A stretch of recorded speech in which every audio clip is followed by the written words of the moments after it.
Hermanos, en estos domingos he estado tratando algunos asuntos con ustedes, algunos temas que tienen que ver con la vida cristiana y aspectos que he mencionado y que son parte de nosotros para este año. Si usted no ha seguido todas las predicaciones, iniciamos hablando de fe, fidelidad y obediencia, no sé si lo recuerda. Posteriormente, el domingo pasado, hablé acerca de su gracia y su amor para con nosotros.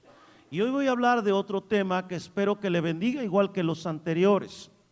Quizás no es un tema recurrente en mi predicación, pero siempre lo toco, siempre lo hago, especialmente a principios de año. Pero quiero que ponga atención porque sé que Dios le va a bendecir. Y usted va a ir entendiendo de qué se trata con esta frase. Nunca nos parecemos tanto a Dios como cuando damos. ¿Escuchó? Nunca nos parecemos tanto a Dios como cuando damos. Son palabras de Charles R. Swindoll, pastor y escritor cristiano. En lo personal, hermano, tengo que reconocer algunas de mis fallas, y una de ellas es que no sé sembrar plantas. Soy muy malo para eso. No tengo ni la idea, ni la habilidad, ni el conocimiento, ni la gracia para sembrar una planta. De hecho, en alguna ocasión me convencí de que era más fácil tratar de mantener bien visto las hierbas que un jardín. Intenté maquillarlas, pero no lo logré, se siguen viendo feas. Aunque algunas dan algunas florecitas amarillas bonitas, ¿verdad? Y vale la pena tener de esas en casa. Pero ¿sabes qué? Sé que puedo aprender. Sé que no es algo tan complicado que no pueda lograrlo. Sin embargo, aunque no sé mucho del asunto de sembrar, hay algo que sí sé, que si siembro muchas flores, voy a tener muchas flores. Algo que sí sé es que la cantidad de lo sembrado siempre guarda proporción con la cosecha. Para este año, yo te invito a que tengas presente este principio en tu vida. Si siembras generosamente, cosecharás generosamente. Y quiero que lo tengas ahí en tu corazón, porque Dios en este año está dispuesto a bendecirnos si seguimos las líneas que Él ha establecido en su palabra, si respetamos y honramos los principios que en su palabra Él nos ha dejado para nuestras vidas. Hay algo que quiero decirte, ya sabes del tema que voy a hablar. Voy a hablar sobre el dinero. Y si tú te preguntas ahí en tu lugar, pastor, yo traigo muchas cargas y ¿por qué no toca otro tema? Nada más te voy a hacer una pregunta. ¿Tú crees que Dios no ha tomado tus cargas? Yo creo que sí. Si lo crees, entonces descansa. Y ahora escucha lo que Dios tiene que decirte, porque Dios ya escuchó lo que tú tenías que decirle, ahora escucha lo que Él tiene que decirte. Hoy voy a hablar sobre el dinero y no te voy a pedir dinero. Dale gracias a Dios por eso. Mira, a Dios le interesa el tema del dinero. Jesús tocó el tema en muchas de sus parábolas. No puedo decir que fue el tema del que más habló porque me equivocaría, pero tocó el asunto y lo tocó de diversos ángulos. Así que tenemos que entender entonces que el asunto para Dios es importante. Ahora, ¿qué es el dinero? El dinero es un bien común que usamos actualmente para hacer transacciones, para pagar por algún beneficio. También el dinero, hermano, es el producto de mi trabajo y es el medio para obtener bienes materiales. El dinero, escucha esto, no es ni bueno ni malo. Es el uso del dinero lo que lo calificaría como bueno o malo. Tampoco es pecado ser rico, ni es pecado o estás bajo maldición si eres pobre. El problema está en poner el corazón en las riquezas. Eso es lo que dice Proverbios 23:5. ¿Has de poner tu corazón en las riquezas siendo estas ningunas? Porque van a tener alas de ave y se van a ir. Jesús dijo algo tremendo sobre las finanzas, sobre el dinero en Mateo 6:24, y quiero que abras ahí tu Biblia, y con eso quiero empezar a que reflexiones. Mateo 6, versículo 24. Y dice así: Ninguno puede servir a dos señores, porque o aborrecerá al uno y amará al otro, o estimará al uno y menospreciará al otro. No podéis servir a Dios y a las riquezas. Esta es una declaración tremenda de Jesús, porque lo que Él está diciendo es, ¿sabes qué? En tu vida solamente puede haber un Señor, o es Dios o es el dinero. Y en la Biblia toma una connotación de un Dios, el dinero también, de un Dios, ahorita te voy a decir su nombre, pero quiero que lo pienses, hermano, porque en este versículo hay unas palabras importantes que yo quiero que consideres. La primera palabra importante es servir, porque el término servir en griego hace referencia a aquel que es esclavo de otro. Y cuando dice señores, el término para señor en griego habla de alguien o denota absoluta propiedad. Habla de alguien que tiene toda la propiedad, todo el derecho sobre algo o sobre alguien. De tal manera, hermano, que cuando Jesús dice no puede servir a dos señores, lo que está diciendo es no puede ser la propiedad o el derecho absoluto de dos amos. O eres el de Dios o eres del dinero. ¿Por qué el dinero? Hermano, el dinero nos crea muchos beneficios, pero también muchos problemas, sea que lo tengamos o no lo tengamos. De hecho, tenemos en la actualidad un gran abuso en un gran número de iglesias acerca del dinero, exigiéndole a las personas que den y prometiéndoles un sinfín de detalles si ellos dan X cantidad. Y bueno, usted sabe de todo eso, pero gracias a Dios, y no es porque lo diga yo, usted debe de saberlo, usted está en una iglesia confiable donde el pastor no administra el dinero, lo administra una junta, y ellos son los que toman decisiones junto con el pastor al respecto, ¿sí? Nosotros somos transparentes en cuanto a eso, y usted bien sabe, hermano, que jamás le prometemos nada, ni tampoco le estamos diciendo que si no da usted está maldito. No, tampoco decimos cosas de esas, ¿correcto? Y quiero ser claro con ello para que usted esté tranquilo. Entonces, ¿qué quería Jesús enseñarle a sus oyentes? Lo que Jesús quería enseñarle a sus oyentes es que el dinero tiene el poder, tiene la facultad de aprisionar tu mente y tu corazón. Tú te puedes volver esclavo del dinero porque lo tienes y porque no lo tienes. Y yo necesito aprender, hermano, a no ser esclavo del dinero, sino a ser esclavo del Señor. Y cuando eres esclavo del Señor, lo hablamos en un término figurado, es decir, le perteneces a Dios.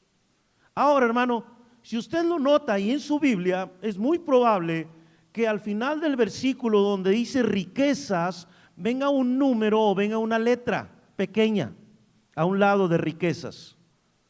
Y en la parte inferior de su Biblia viene un nombre propio.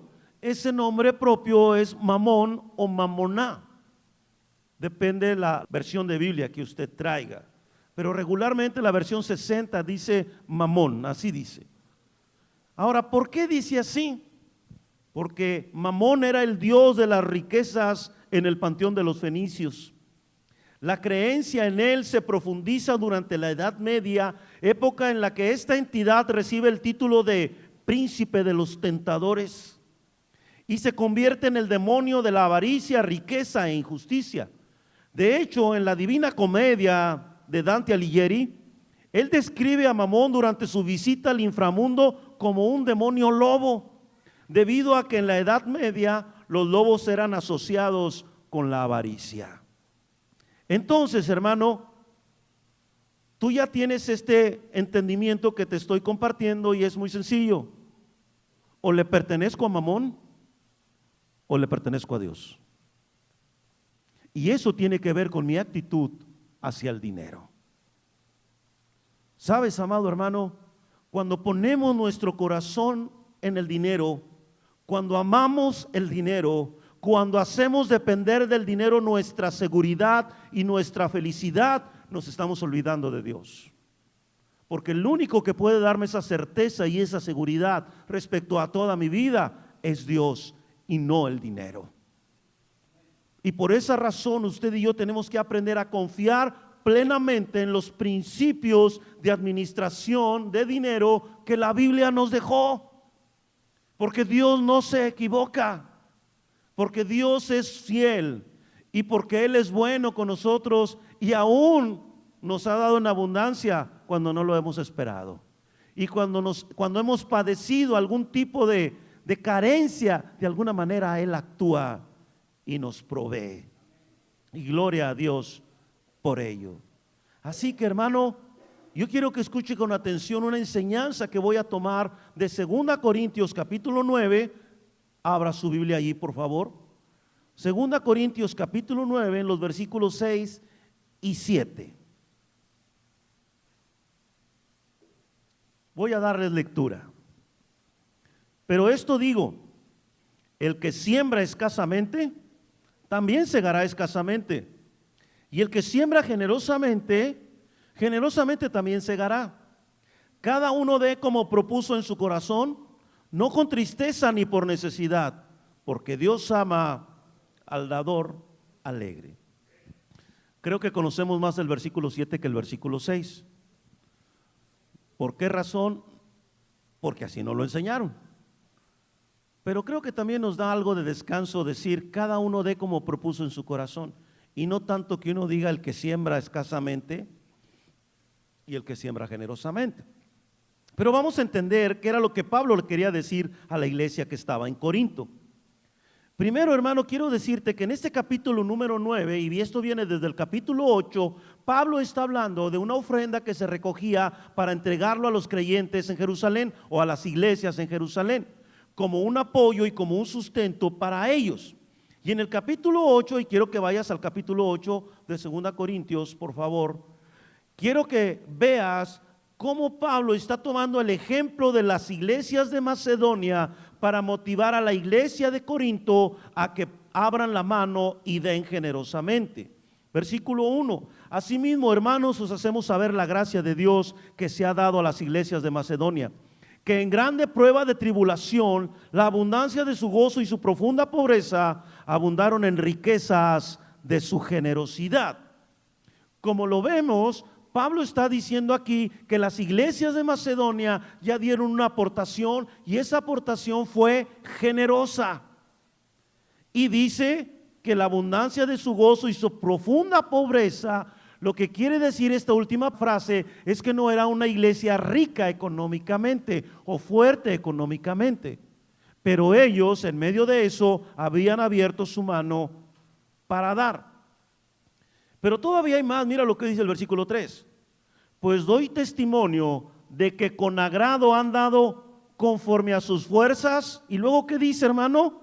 Y aún más allá de sus fuerzas.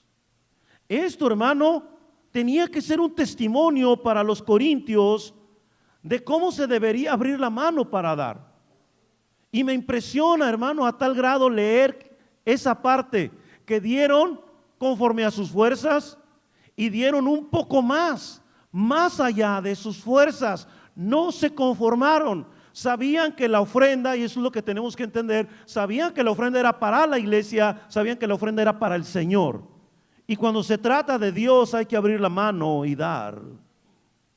Ahora también el apóstol Pablo les deja ver a los de Corinto la actitud para dar. Versículo 4: pidiéndonos con muchos ruegos que les concediésemos el privilegio de participar en este servicio para los santos. ¿Sí entendiste lo que dice ahí? Mira, tengo la impresión que fue algo así como que les decían, mira, ustedes como tienen poquito, como ustedes no tienen mucho, ustedes no den. Esa impresión me da, no digo que así sea, esa impresión me da. Pero ellos dijeron, no, queremos dar. O sea, no nos priven del privilegio de dar, no nos priven del privilegio de ofrendar, no nos priven del privilegio de aportar para la obra del Señor. ¿Puedes imaginarte a alguien rogando que lo dejen ofrendar? ¿Puedes imaginarte eso? ¿Qué corazón puede actuar de esa manera? Un corazón que reconoce quién es Dios en su vida. Y entonces por eso en el capítulo 9, hermano, continúa todo este diálogo que Pablo está teniendo con los de Corinto, y entonces les dice a ellos, versículo 1, cuanto a la administración para los santos es por demás que yo os escriba, pues conozco vuestra buena voluntad, de la cual yo me glorío entre los de Macedonia, que Acaya está preparada desde el año pasado y vuestro celo ha estimulado a la mayoría. Esto es impresionante. Pablo cita como ejemplo a los macedonios y les dice, miren, ellos tenían poco y de eso poco dieron mucho. Y además rogaron poder dar. Y luego aquí les dice, pero yo sé, hermanos de Corinto, que ustedes, y eso me glorío, quiere decir Pablo, me da gozo, que ustedes están preparados desde el año pasado para dar una aportación a esto. Es lo que el apóstol Pablo está diciendo. Y entonces, hermano, en el versículo 5 les dice, por tanto tuve por necesario exhortar a los hermanos que fuesen primero a vosotros y preparasen primero vuestra generosidad antes prometida, para que esté lista como de generosidad y no como de exigencia nuestra. Lo que dice el apóstol Pablo es esto: tuve que decirle a algunos hermanos que fueran con ustedes antes para que tuvieran todo listo, lo que ustedes iban a dar y lo pudieran entregar.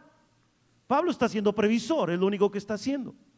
Y dice Pablo, y lo quiero hacer para que no sientan ustedes que estamos exigiendo algo, sino que solamente vamos a recolectar algo que ustedes ya prometieron, una cantidad que ustedes ya se habían comprometido a dar para las iglesias en Jerusalén. Te tengo que explicar todo este contexto para que te vayas ubicando en lo que vamos a aterrizar ahorita. Notas que cuando Pablo dice en el versículo 5, al referirse a la ofrenda, habla de vuestra generosidad.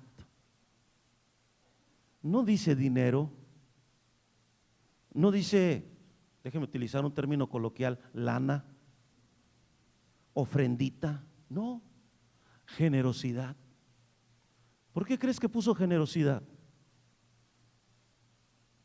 Porque se trata de ser ¿qué? Abundante.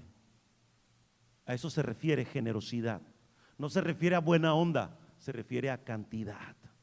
Dígame, hermana casada, ¿no le gustaría que su esposo fuera generoso con usted? Recíbalo. Y voltee con su esposo y dígale, sé generoso. Abre tu mano. Suelta, suelta, suelta, suelta en el nombre del Señor. De eso se trata con Dios. Ser generosos. Ahora llegamos al versículo 6. Pero esto digo, esa frase, pero esto digo, tiene que ser entendido como, el punto es este, iglesia, que el que siembra escasamente, también segará escasamente. Nota que Pablo empieza con lo negativo, no con lo positivo, y esto lo hace para llamar la atención. Pablo toma un ejemplo de la vida diaria con la que ellos estaban muy familiarizados, que era sembrar y cosechar, y lo presenta de una manera tan sencilla y tan obvia que los de Corintio no podían decir no te entendimos, Pablo. Es obvio, son matemáticas de la manera más sencilla. Hermano, la cosecha se limita a la cantidad de semilla que se siembra. Matemáticamente, si usted da poco, ¿cuánto va a obtener? Poco. Si usted siembra poquito, su cosecha va a ser poquita. No, pastor, pero yo oré para que la cosecha se multiplicara. No, estás violando términos bíblicos. No funciona así, porque luego nosotros nos escudamos en cosas que alguien dijo y nos enseñó, y lo que nosotros tenemos que es honrar la palabra de Dios. Y aquí dice claramente, siembras escasamente, tu cosecha es escasa. Ahora, ¿de qué hemos estado hablando? ¿Cuál es el contexto del que está hablando Pablo? De dinero. No está hablando de espiritualmente, está hablando de dinero. ¿Correcto? Y por eso quiero que lo pienses y que lo veas de la manera en que está presentado en la Biblia.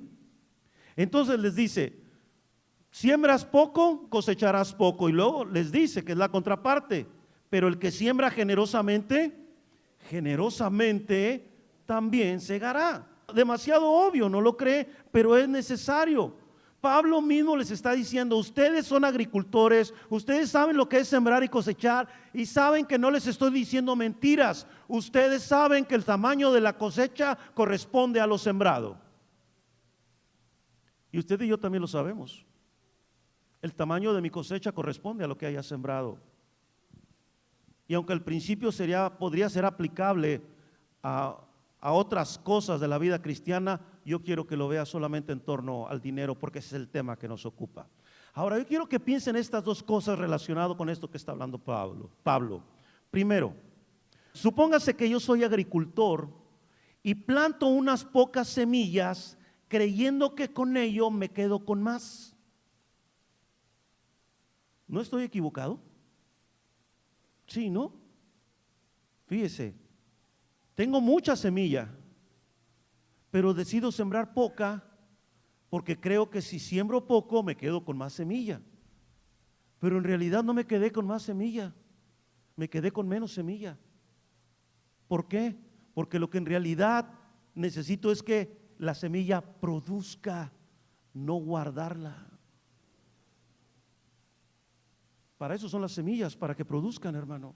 Entonces, si alguien está pensando que porque que si da cierta cantidad se va a quedar pobre, si usted da su diezmo, si usted da su ofrenda, es que ¿de qué voy a vivir? O sea, usted está pensando que si le da a Dios, Dios lo va a abandonar y a usted le va a faltar y usted no va a tener lo suficiente y usted ya no va a tener para la gasolina del carro. Pues entonces yo no sé en qué Dios está confiando. Mire, hermano, son matemáticas simples otra vez. Si usted da el 10%, ¿con cuánto se queda usted? ¿Con el qué?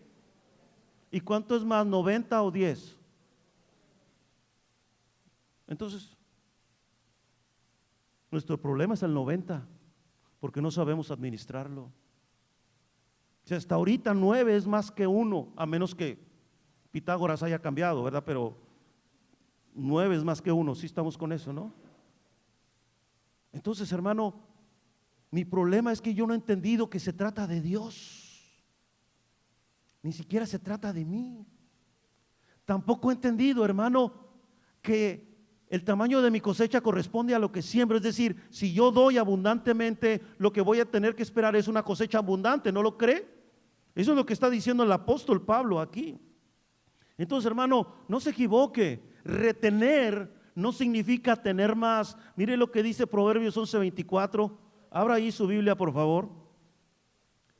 Repito, Proverbios 11, versículo 24,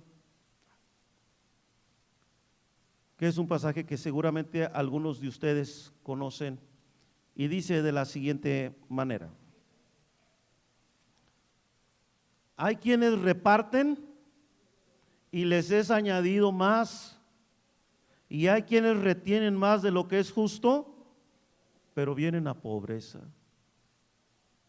Hay un pasaje en Eclesiastés 11 que dice: echa tu pan sobre las aguas, que después tú lo hallarás. ¿Sí sabes lo que pasa con el pan si lo pones en las aguas? Se deshace. Entonces, ¿por qué dice que lo hallarás? Porque así obra Dios, así nos bendice Dios. ¿Quieres tener una gran cosecha este año? ¿Quieres que Dios te bendiga económicamente a este año? Ahí está la clave. Da al Señor, da lo que Él te pide que des. Hay una segunda cosa que quiero que pienses, y es esta: un agricultor que siembra la semilla puede sentir que está perdiendo la semilla mientras cae de su mano. Pero ¿sabes qué, hermano? Todo agricultor cuando siembra lo hace confiado en que llegará el tiempo de cosechar. Hermano, si usted está dando al Señor, va a llegar el tiempo en que coseche. Va a llegar el tiempo en que Dios obre. Ahora, hermano, como toda cosecha, uno tiene que esperar tiempo. Ninguna cosecha sucede de un día para otro. Hay que esperar el tiempo de Dios. Pero Dios te va a bendecir. Miren, nosotros queremos que nos bendiga, queremos que obre, queremos que nos dé, que a nuestros hijos no les falte nada. Y creo que a veces oramos más porque Dios multiplique que porque Dios nos enseñe a dar. Y si bien Dios puede multiplicar, el punto es aprender a dar. El punto es aprender a abrir la mano y decir: Señor, se trata de ti, voy a dar para tu obra, voy a darte lo que tú mereces, con lo que tú mereces ser honrado, y Dios va a bendecirte. El problema es que a veces yo no lo veo así. Lo dije en alguna ocasión en esta iglesia: no conozco a nadie que esté en contra del diezmo, que esté en contra de eso porque quiere dar más. O sea, no creen en el diezmo porque no quieren dar. No creen en el diezmo porque quieren dar lo mínimo. No creen en el diezmo porque les conviene mantener el control sobre sus finanzas. Pero no han pensado que Dios es digno de todo. Porque tienes que entender esto: no es tu dinero. ¿Sabes de quién es? De Dios. Todo. No solo el 10, ni el 5, ni el 1. Todo es de Dios. Tu casa es de Dios. Tu carro es de Dios. Hasta tus deudas son de Dios. Y Él te va a ayudar. Entonces, el dinero siempre nos pone al descubierto. El dinero pone al descubierto mi corazón. ¿En dónde está puesto? Entonces, hermano, yo quiero que entiendas esto: la persona generosa al final nunca pierde. Nunca. Mira lo que dice Lucas 6:38. Abre ahí tu Biblia, por favor. Evangelio de Lucas, capítulo 6, versículo 38. Dice así: dad y se os dará. Es lo primero que dice. Dad y se os dará. Y luego, ¿qué dice? Medida buena, apretada, remecida y rebosando darán en vuestro regazo, porque con la misma medida con que medís os volverán a medir. Es decir, en la medida que tú des, es la medida que vas a recibir. ¿No le gustaría hacer esto realidad en su vida? Entonces dé, hermano. De hecho, el pasaje de Eclesiastés que cité del 11 dice: reparte a 7 y aún a 8. Se abra su mano para dar, hermano. Ahora, se trata del Señor, se trata de Dios. Repito, no se trata de nosotros de una manera personal, sino se trata del Señor. Así que, hermano, hay una verdad que usted y yo necesitamos afirmar en nuestros corazones: cuando damos generosamente, en esa misma medida seremos bendecidos. ¿Oyó el estruendo del amén? ¿Sí lo escuchó o fue mi imaginación? Dar generosamente. Descansa, hermano, no vamos a pedir ofrenda después del culto, o sea, no se va a pedir nada. Solamente quiero que aprenda a dar. Yo mismo lo he tenido que aprender. Déjame te platico que cuando yo era pastor novato, estaba una vez en la casa de uno de los muchachos de la iglesia. Luego él se convirtió en un buen amigo mío, se llama Rodolfo Cervantes. Y recuerdo que él llegó de su trabajo y sacó un sobre. Y luego él sacó el sobre, contó, hizo cuentas y puso una cantidad al lado derecho y otra cantidad al lado izquierdo. Y yo le dije: ¿qué estás haciendo? Me dice: estoy separando mi diezmo, pastor. Vieran qué mal me sentí, porque yo no hacía eso. Yo primero hacía todos mis gastos y luego si me quedaba decía: híjole, no voy a alcanzar para el diezmo. Tacha. Era pastor novato y no había aprendido la bendición de diezmar. Y él me enseñó eso. Y a mí siempre que yo recibo mi salario, lo primero que separo es el diezmo. Antes que lo que le voy a dar a mi esposa, los millones que le voy a dar a mi esposa o lo que sea, antes de eso separo mi diezmo. Y sabes, hermano, para mí no es problema. Para mí Él lo vale todo. Sí, para mí Él lo vale todo. Es el que me ha dado todas las cosas. Yo no tenía nada y lo que tengo hasta hoy, Él me lo ha dado en su gracia y en su amor. He tenido que sembrar, he tenido que esperar tiempos de cosecha, pero al final Dios nunca me ha fallado. Siempre ha sido fiel y me ha dado más de lo que yo esperaba. He tenido que aprender a sembrar generosamente como cualquier creyente. Ahora, hermano, recuerda que la generosidad o el dar, Dios siempre lo ve en proporción de tu fortaleza económica. Jamás te va a pedir más de lo que no puedas dar. En eso Dios es justo. Solo te pide el 10% como inicio. Pastor, pero eso es del Antiguo Testamento. Uy, hay un chorro de cosas que son del Antiguo Testamento. La doctrina de la santidad nace en el Antiguo Testamento. Bueno, no, pastor, eso es de la ley. También está en la ley. Le digo, buscamos excusas y no sabemos ni lo que estamos diciendo. Es que los pastores lo usan para enriquecerse. Pues habrá algunos pastores que sí lo usen para eso. Yo no. Y no es jactancia, es honestidad. O sea, si un día usted ve que llego a su casa, usted me dice, pastor, ¿puede venir a orar a la casa? Y llego en un Audi 8, entonces sí, hermano, pregúntese. Oye, ¿y el pastor de dónde sacó ese carro? O si de repente escucha, oye, el pastor se fue de vacaciones un mes a Hawái. Pues entonces sí. Y alguien podrá decir, es que el Señor me ha prosperado tanto. No, hermano.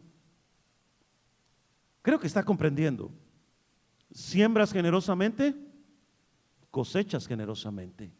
Atrévase a dar, hermano. Y ahorita le voy a decir por qué más razón. Volviendo al pasaje de 2 Corintios capítulo 9, vamos a ver ahora el versículo 7, que dice de la siguiente manera. Tenga ahí abierta su Biblia, por favor. Cada uno dé como propuso en su corazón, no con tristeza ni por necesidad, porque Dios ama al dador alegre.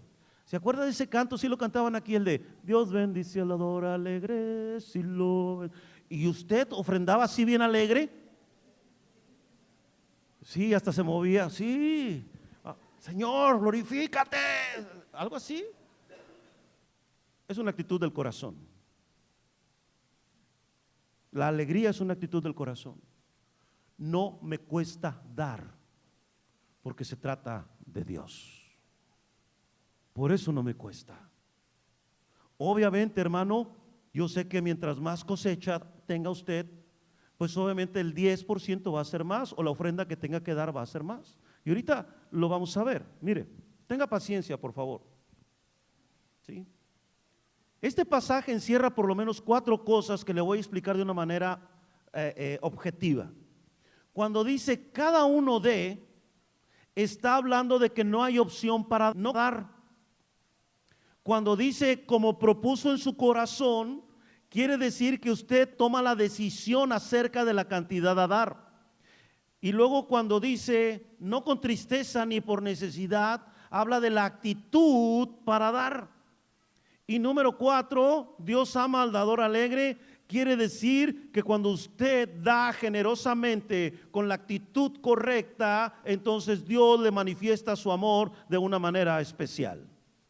Veamos por partes. Cuando se trata de Dios, no hay opción para no dar. Esto Dios lo deja claro en el Antiguo Testamento. Él establece al pueblo de Israel diezmos y ofrendas que deberían de traer delante de Él. Déjame decirte que el pueblo de Israel en un año, ellos daban más del diezmo, daban más del 20% de sus ingresos, por todo lo que el Señor les pedía entre ofrendas y diezmos. Ahora, hermano, ¿por qué Dios establece esto de dar? Bueno, primero porque Él es dador. Y en segundo lugar porque Él es Dios y tiene el derecho.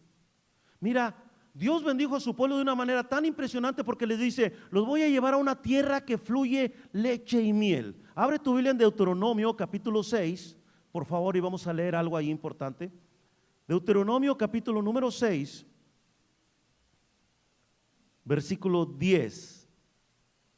Repito, Deuteronomio 6:10. Mira lo que dice: cuando Jehová tu Dios te haya introducido en la tierra que juró a tus padres, Abraham, Isaac y Jacob, que te daría, y escucha, con ciudades grandes y buenas, que tú qué, y seguimos en el 11, y casas llenas de todo bien, que tú qué, no llenaste, y cisternas cavadas que tú no cavaste, viñas y olivares que no plantaste, y luego comas y te sacies. Cuida de no olvidarte de Jehová, que te sacó de la tierra de Egipto, de casa de servidumbre. Fueron llevados a tener cosas que nunca imaginaron tener y que por ellos mismos nunca las hubieran tenido.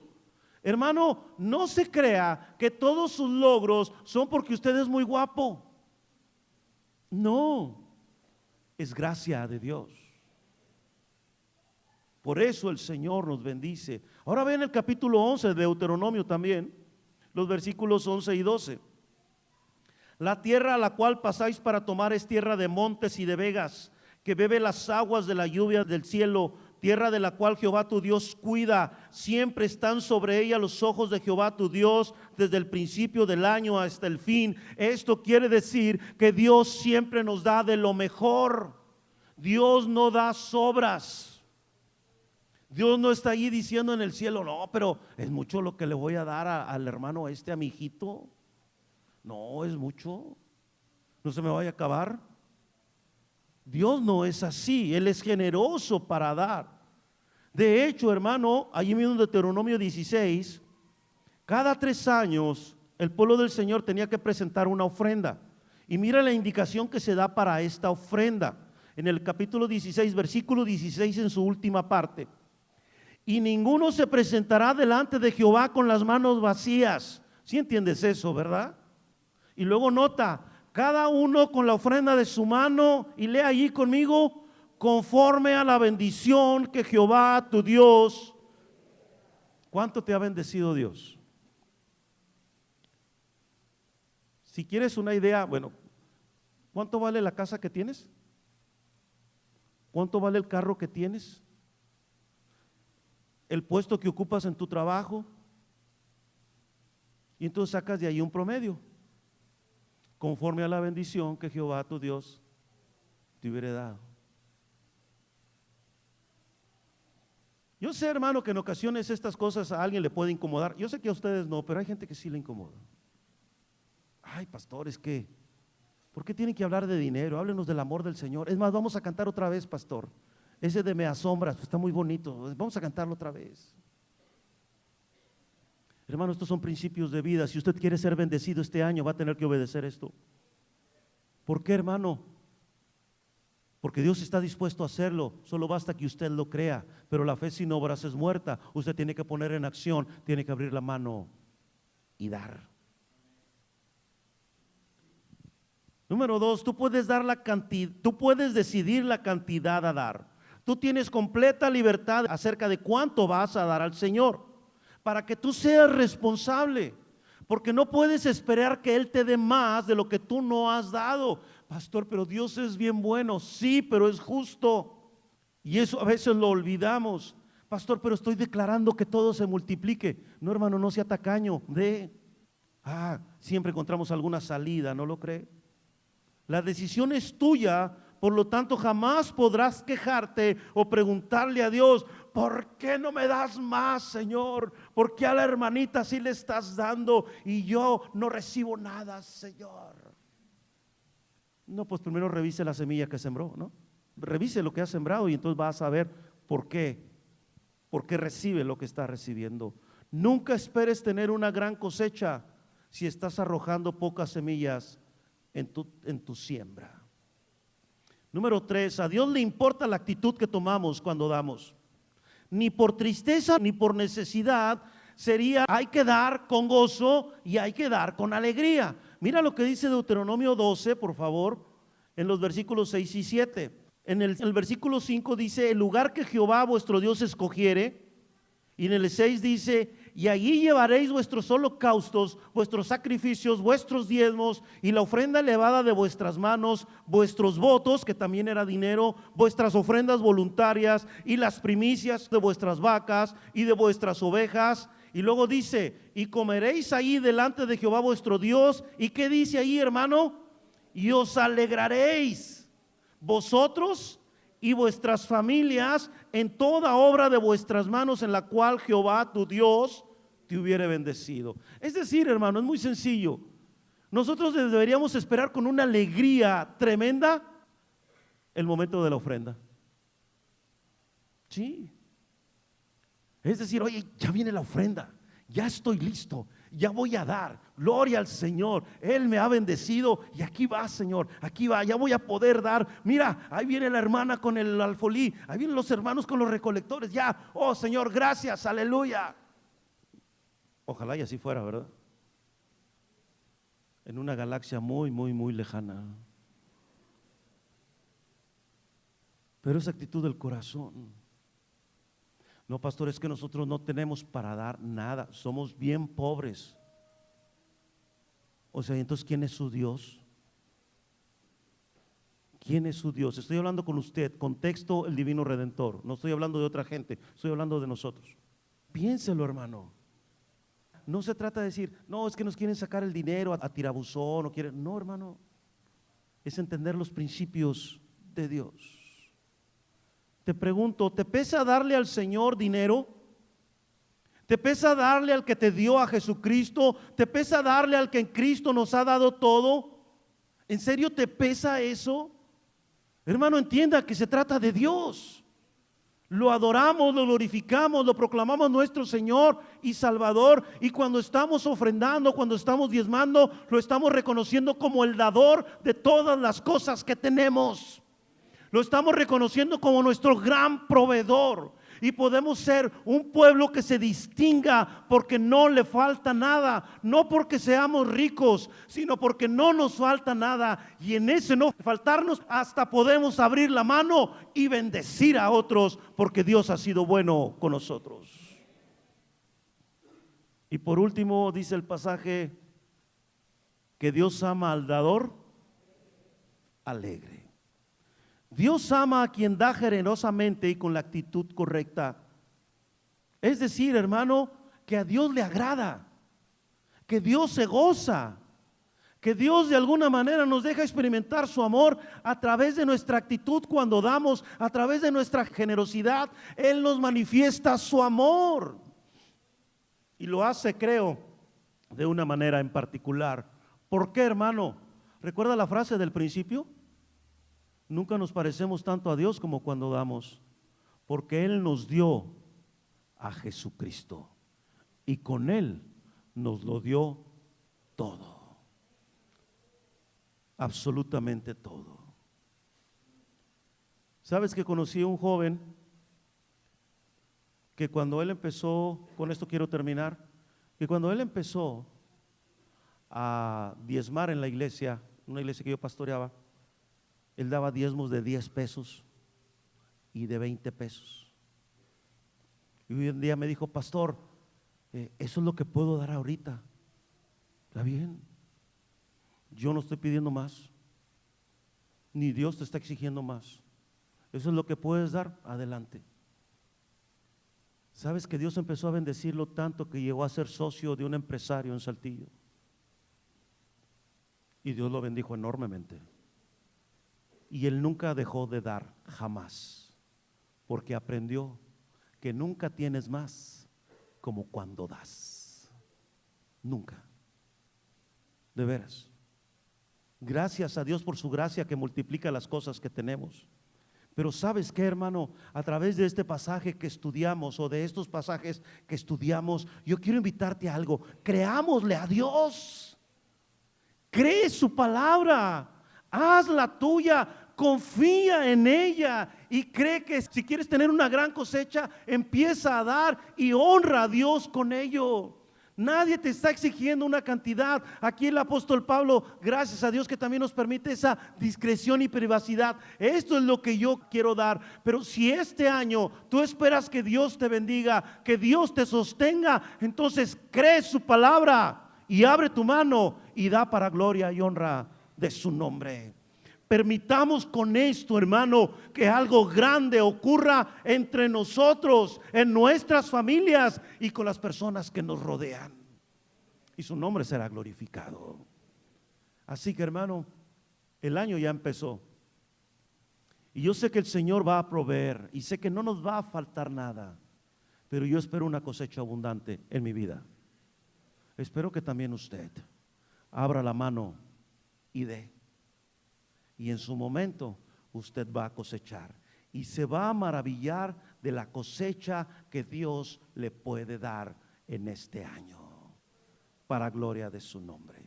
Póngase de pie, hermano, y vamos a volver a leer el pasaje. Vamos a proclamarlo con nuestros labios para grabarlo en nuestro corazón y no olvidarlo. 2 Corintios capítulo 9, versículos 6 y 7. Si lo sabe de memoria, dígalo de memoria. Si no, abra su Biblia y lea conmigo. Dice así su palabra: pero esto digo, el que siembra escasamente, también segará escasamente, y el que siembra generosamente, generosamente también segará. Cada uno dé como propuso en su corazón, no con tristeza ni por necesidad, porque Dios ama al dador alegre. Oremos. Gracias por tu palabra, Señor, por lo que esta tarde hemos aprendido. Gracias, Señor, porque podemos ver tu mano, porque podemos experimentar tu grandeza, Señor.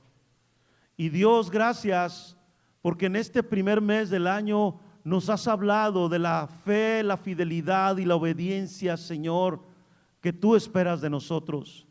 Pero también, Señor, nos has mostrado que tu gracia es suficiente y que tu amor siempre estará allí para nosotros. Y hoy, Señor, nos llamas y nos dices: créanme, créanme que si siembran generosamente, yo los voy a bendecir, porque yo soy su Dios, porque soy fiel, porque si ustedes honran mi palabra, yo los honraré a ustedes. Gracias, Padre. Gracias por tu palabra, que la hagamos nuestra y que vivamos conforme a ella. Gracias por este día. Gracias, Señor, por habernos permitido estar aquí. Señor, hemos cantado de tu gloria, hemos cantado de tu majestad y tu grandeza. Hemos creído, Señor, que a través de Cristo tenemos la victoria. Y hemos creído que estamos justificados por medio de Él, por la fe, Señor. Y en este momento nos vamos creyendo que podemos tener una gran cosecha este año. Y aquí tenemos la clave. Gracias, Señor. Muchas gracias. Que la paz tuya, que sobrepasa todo entendimiento, que la gracia redentora y salvadora de nuestro Señor Jesucristo y la comunión del Espíritu sean con cada uno de nosotros, hoy y siempre. Amén y amén.